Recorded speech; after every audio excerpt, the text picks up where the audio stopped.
Hello, hello, hello. This is Rich Kale here on YouTube, a Rich Gen X elsewhere, and it is time to return to the witness. Now, I hope you watched at the end. I always do hope that. Yeah. So my next floor is green. Great. But I can't get there?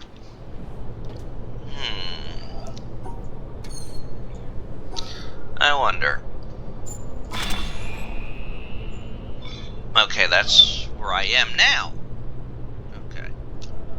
So that's obviously not... Oh, wait.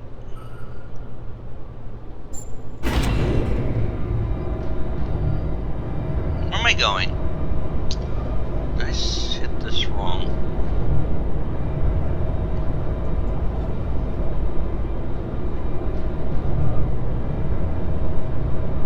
Oh crap, I'm heading all the way down.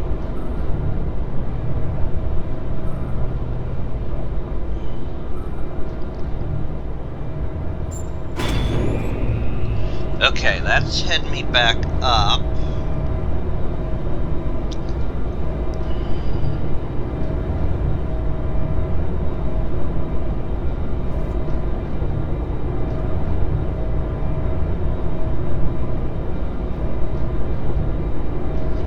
To this floor.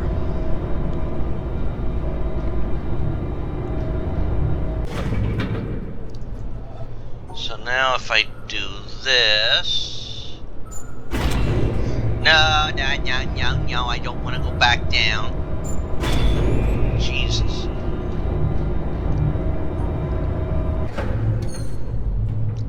Let me see here. What if I did this? No. No, I'm not going all the way down. Jesus.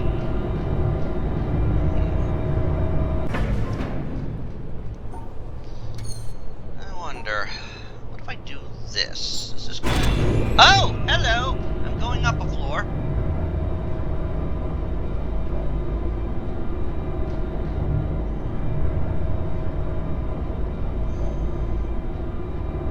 Well, actually, I want to get off here. I can get you on the next floor, I bet. Maybe not. Oh! It's outside now.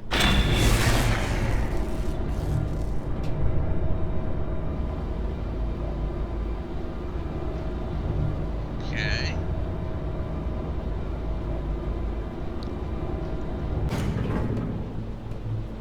Interesting. It went all the way up and came right back down to where I am. Good. Well, that's a good way. Hello. Hey, look at this. We've just found an environmental puzzle.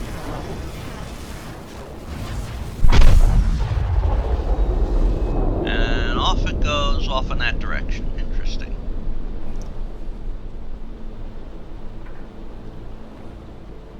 Okay, I can't go down. I mean, what the hell happened that you just poof, you know? Hey, what's it? Oh, it's an audio recording. Okay, let's back up. Let's hear it. As scientists, we realize that color is merely a question of the wavelengths of ethereal vibrations. But that does not seem to have dispelled the feeling that eyes which reflect light near wavelength 4800 are a subject for rhapsody, whilst those which reflect wavelength 5300 are left unsung. We have not yet reached the practice of the Laputans who, if they would, for example, praise the beauty of a woman or any other animal, they describe it by rhombs, circles, parallelograms, ellipses, and other geometrical terms. The materialist, who is convinced that all phenomena arise from electrons and quanta and the like, controlled by mathematical formulae, must presumably hold the belief that his wife is a rather elaborate differential equation.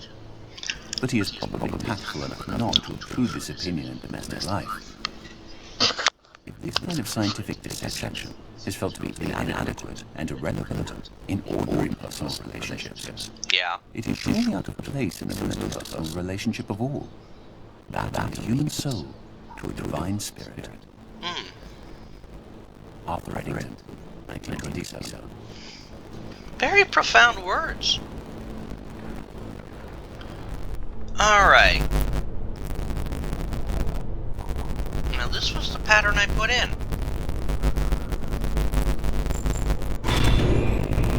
Going up to green.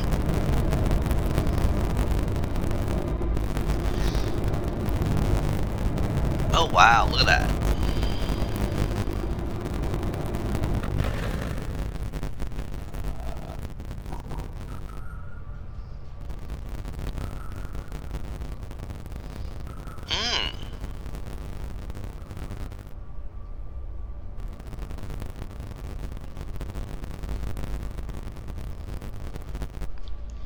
So what will this do? Oh!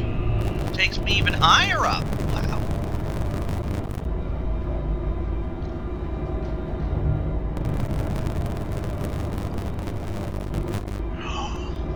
Did I get to the... I got to the laser. This is the laser control.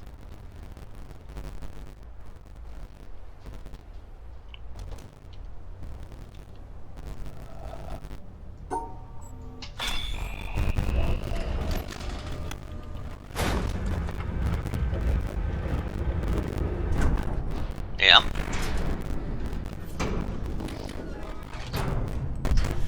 Wait a minute. Wow. There is a structure up there.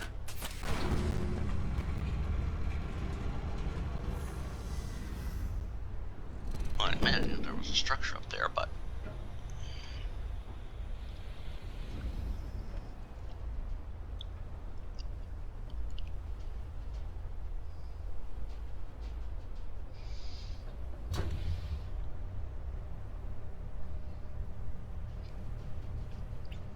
Okay, it's turning. So the emitter is pointing in the direction of that structure. Lifting, going up, up, up, up, up. And we have pew pew. We have pew pew.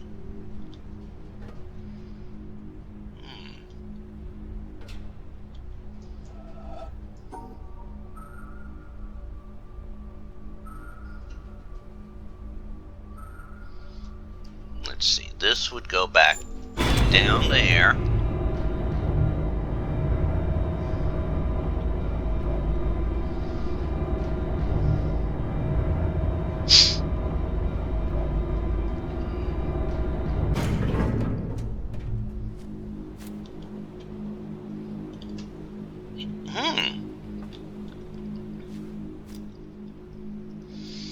Yeah, now you could really get an idea where that circle is.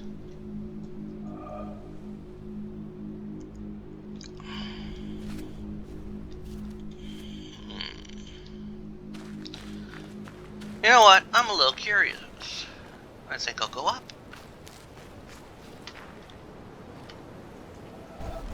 Oh.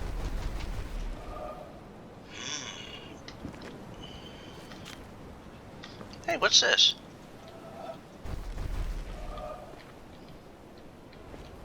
There's a pattern right here?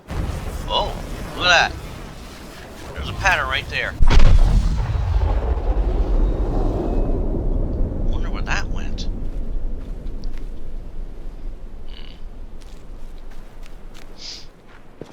Oh, there's my path.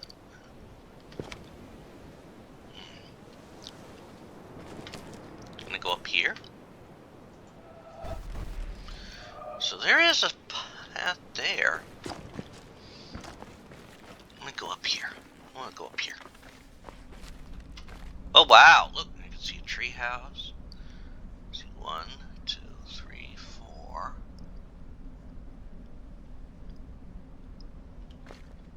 So much more to do. Oh, and yeah, I got the boat riz. The boat's there.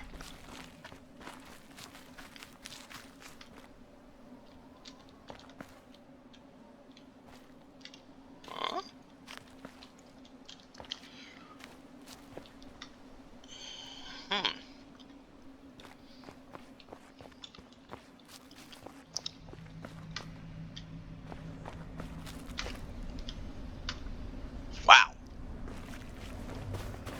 distance is very high. 5.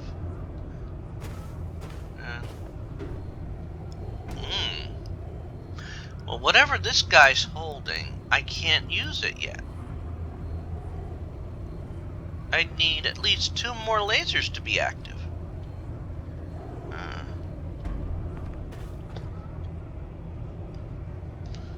Right here's one of them. Oh, wow.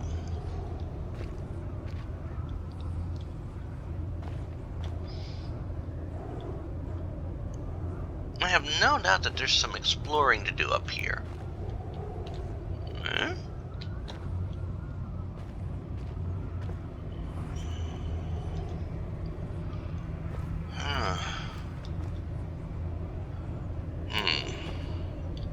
Oh, here's a recorder right here. Let me check it out. Up there, you go around every hour and a half, time after time after time.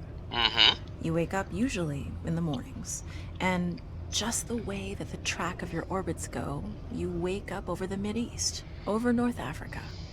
As you eat breakfast, you look out the window as you're going past, and there's the Mediterranean area, and Greece, and Rome, and North Africa, and the Sinai, the whole area. And you realize that in one glance, that what you're seeing is what was the whole history of man for years, the cradle of civilization.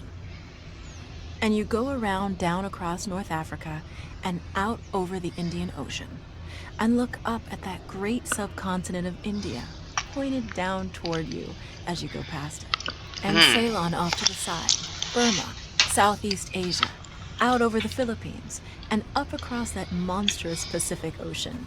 Vast body of water. You've never realized how big that is before. And you finally come up across the coast of California and look for those friendly things. Los Angeles and Phoenix and on across El Paso. And there's Houston. There's home. And you look, and sure enough, there's the Astrodome. And you identify with that, you know? It's an attachment. And down across New Orleans, and then looking down to the south, and there's the whole peninsula of Florida laid out. And all the hundreds of hours you spent flying across that route, down in the atmosphere, all that is friendly again. And you go out across the Atlantic Ocean and back across Africa. And you do it again, and again, and again. And that identity, that you identify with Houston, and then you identify with Los Angeles, and Phoenix, and New Orleans, and everything. And the next thing you recognize in yourself is you're identifying with North Africa. You look forward to that. You anticipate it. And there it is. That whole process begins to shift of what it is you identify with. When you go around it in an hour and a half, you begin to recognize that your identity is with that whole thing, and that makes a change. You look down there, and you can't imagine how many borders and boundaries you crossed again and again and again, and you don't even see them. At that wake-up scene, the Mideast, you know there are hundreds of people killing each other over some imaginary line that you can't see. From where you see it, the thing is a whole, and it's so beautiful. And you wish you could take one from each side in hand and say, look at it from this perspective. Look at that. What's important? And so a little later on, your friend, again those same neighbors, another astronaut, the person next to you goes out to the moon. And now he looks back and sees the Earth not as something big where he can see the beautiful details, but he sees the Earth as a small thing out there. And now that contrast between that bright blue and white Christmas tree ornament and that black sky, that infinite universe, really comes through. The size of it, the significance of it, it becomes both things. Yeah. It becomes so small and so fragile, and such a precious little spot in that universe that you can block it out with your thumb. And you realize that on that small spot, that little blue and white thing is everything that means anything to you. All of history and music and poetry and art and war and death and birth and love, tears, joy, games, all of it is on that little spot out there that you can cover with your thumb. And you realize that perspective, that you've changed, that there's something new there. That relationship is no longer what it was. And then you look back on the time when you were outside on that EVA and those few moments that you had the time because the camera malfunctioned, that you had the time to think about what was happening. And you recall staring out there at the spectacle that went before your eyes. Because now, you're no longer inside something with a window looking out at a picture.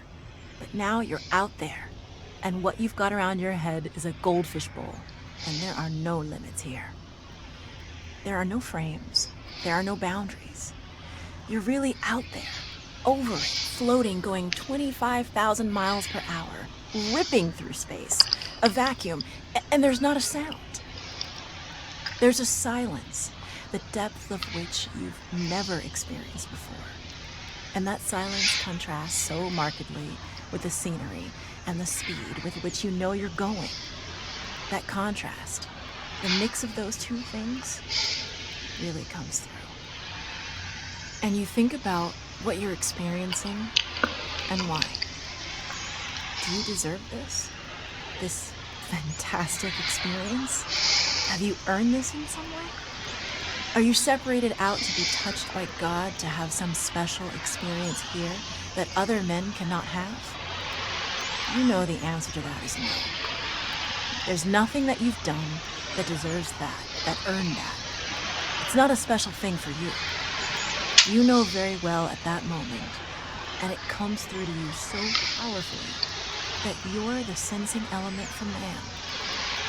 You look down and see the surface of that globe that you've lived on all this time, and you know all those people down there. They're like you. They are you. And somehow you represent them when you are up there. A sensing element. That point out on the end. And that's a humbling feeling. It's a feeling that says you have a responsibility. It's not for yourself. The eye that doesn't see does not do justice to the body. That's why it's there. That's why you're out there. And somehow you recognize that you're a piece of this total life. You're out on that forefront and you have to bring that back somehow. Yeah. And that becomes a rather special responsibility. It tells you something about your relationship with this thing we call life. And when you come back, there's a difference in that world now. There's a difference in that relationship between you and that planet, and you and all those other forms of life on that planet, because you've had that kind of experience. It's a difference, and it's so precious. And all through this, I've used the word you because it's not me. It's not Dave Scott. It's not Dick Gordon, Dick Conrad, John Glenn. It's you. It's us. It's we. It's life. It's had that experience. And it's not just my problem to integrate. It's not my challenge to integrate, my joy to integrate. It's yours. It's everybody's. Russell Schweikart, 1975. Very meaningful words. Now, no, not that. I'm doing this one first. It's an environmental puzzle.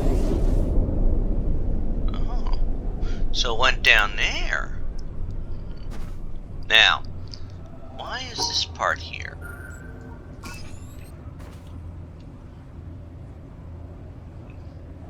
Very weird.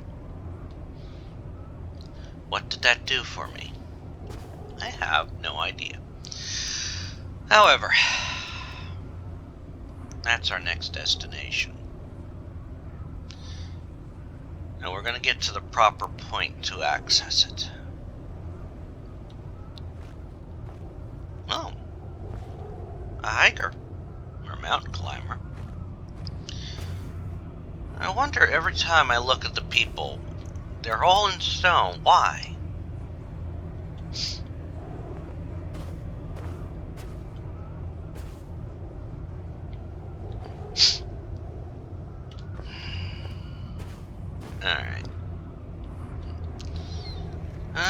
now we just have to go down. Where'd I... Ah, here's where I came out at. And it's amazing to look at this island from up here.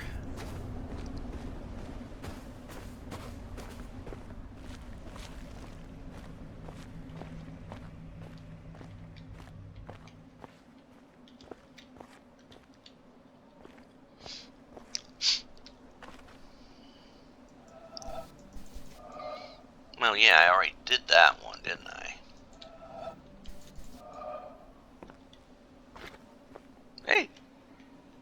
There's a door here.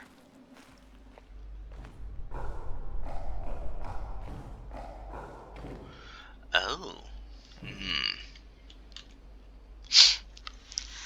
Okay, this is a curious one. Oh. Unless...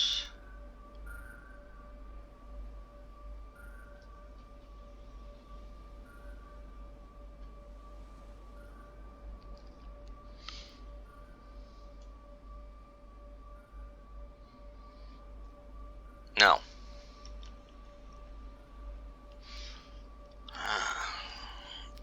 This is tricky. This is probably one of these dual problems because...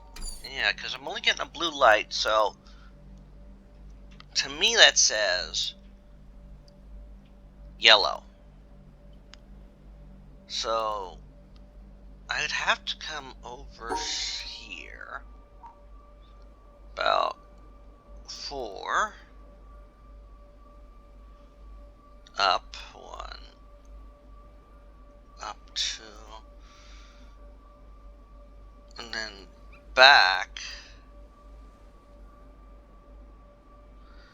And maybe do this. Oh! Holy moly. I opened the door. And this. Wow. Wow.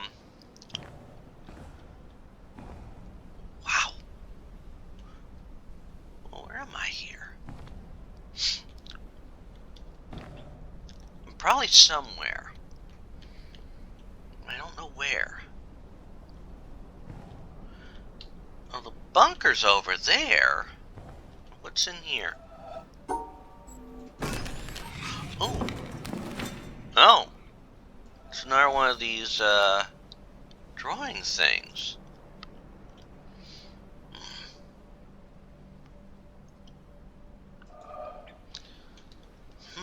Now what do these things mean?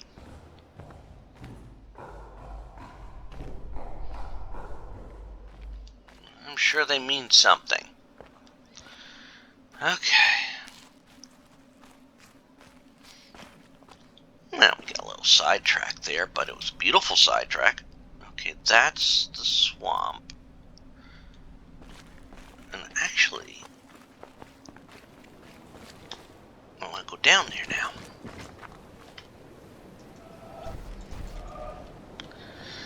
Okay, there is something going on with that. And I have to figure out, I guess, the proper angle to get at it from or something. Oh, wait.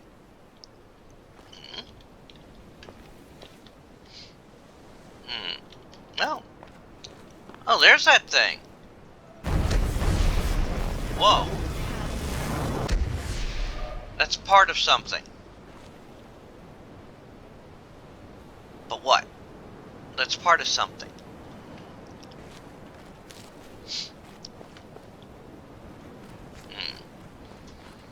It's an environmental puzzle. That's part of.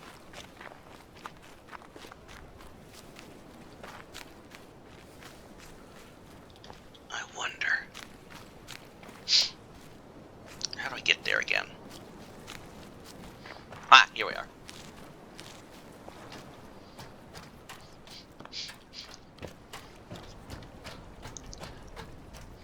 Okay, let's see. I'm going to the to the jungle. Where am I at? Oh, here I'm at. Yeah, I think.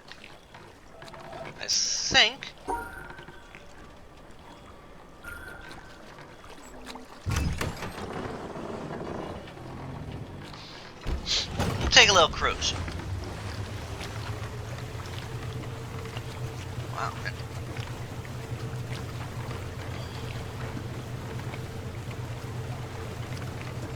Well, that's curious, isn't it? There's something in there.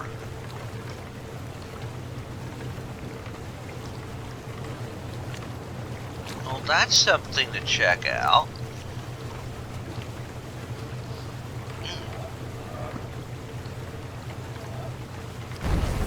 Ah, look at that.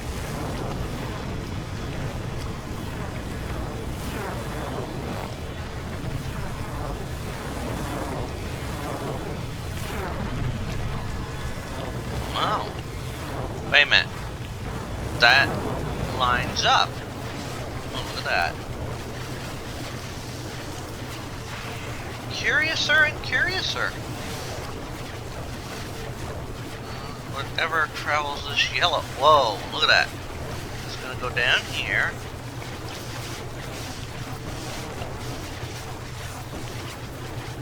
Oh, look! It's coming. Yep, look at that. Look at that. Oh my gosh. Oh my goodness. Look at that. Goes around the bunker, which is the best word I can come up with it, and it goes up to the top where of that elevator structure. Up, and that's complete. Nice. Oh. Could have gone there too. Something odd about the clouds today, isn't it? But you come to think of it, I don't think these clouds are moving. I mean, I'm moving on the boat, but I don't think they're moving.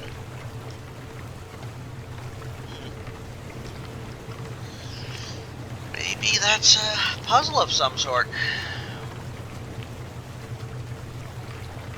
Especially when you got that line of gray clouds right there. Those are the only gray clouds.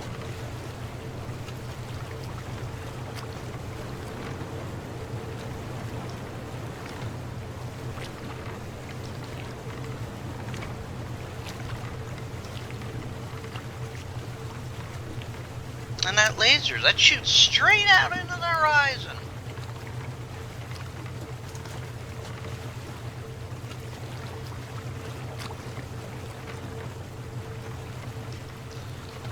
Makes me wonder where it's going. What's that? What's that?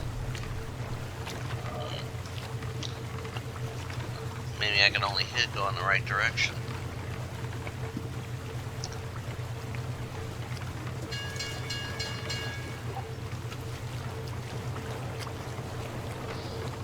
I wonder if that's to let me know I'm coming to my destination.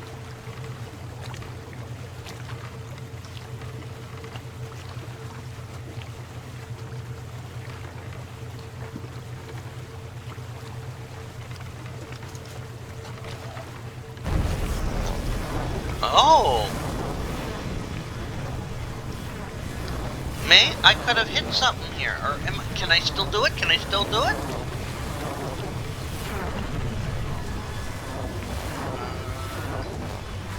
Maybe? No. No. Now that's something I'll have to keep in mind for later.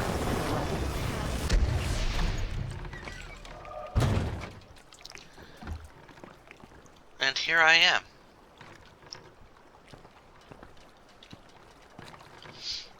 Well, but I've done this one because I did it at another angle, didn't I? Yep.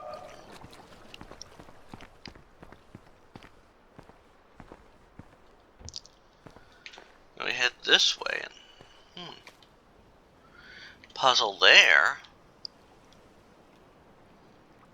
What's the solution for that one? I don't know. But given the time frame, I'm not going to tackle it because the next area I want to head into is this jungle.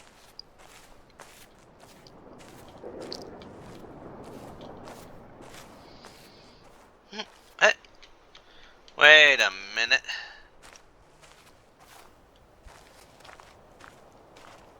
before I head in,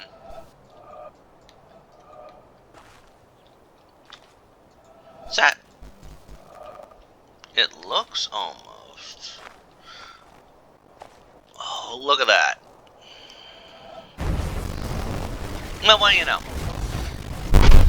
We found another environmental puzzle right there. Alright. So I think from there, we shall call it an episode. And I hope you've watched me at this point to the end as I make this extraordinary journey. We found a lot of interesting things, I think, this time around. And our next puzzles are going to be in here, including another audio recording. I mean, look right there. It's just right there. It says, "Here I am," but we're not going to check it out now. We'll check it out in the next episode. As always, I thank you for watching if you've watched this far. And please give the video a like. This is Rich Kale here on YouTube, Rich Gen X elsewhere. If you want to subscribe, I suggest you subscribe. I'd like it if you'd subscribe. And give the video a like, and check out the other parts of this playthrough. This game is quite relaxing, quite intriguing. Okay, and check out some of the other playthroughs I'm doing. I'm working my way through the Zork series, the Zork franchise, in a chronological order, in the game's internal chronology, which means I am currently working on Zork Zero, which is the first of the chronology. I am also working my way through Gibbous, a Cthulhu adventure. Very fun game to play. Hey, it has a snarky cat, it has humor. Things that don't always make things just make you laugh at their solutions, I swear. I'm also working my way through the Monkey Island franchise. I'm actually on the last game in the franchise, Tales of Monkey Island. And I'm in the 4th chapter of that game. I'm also working my way through Call of Cthulhu, the 2018 release. I'm about to tackle a very tricky part in that one. I do a series of runs through the game of Monstrum. I am also working my way through the game Abduction from the same people who created Myst. And I am also working my way through the Space Quest franchise from Sierra. I'm currently on Space Quest 4, Roger Wilco and the Time Rippers, although in the game I'm in Space Quest 10, Latex Babes of Estros. Or is it Estos? I think it's Estros. Also, check out some of the other things. I've been doing runs through the game of Monstrum 2. I am reading some of my written works in an audio format, adjusting where I need to. And I am also working my way through the game. I'm doing retrospectives every week, and on Wednesdays mornings I have been having videos. I'm starting to have video. Well, there are other games that are going up on a Wednesday morning. Until next time, again, this is Rich Kale here on YouTube, Rich Gen X elsewhere. Bye.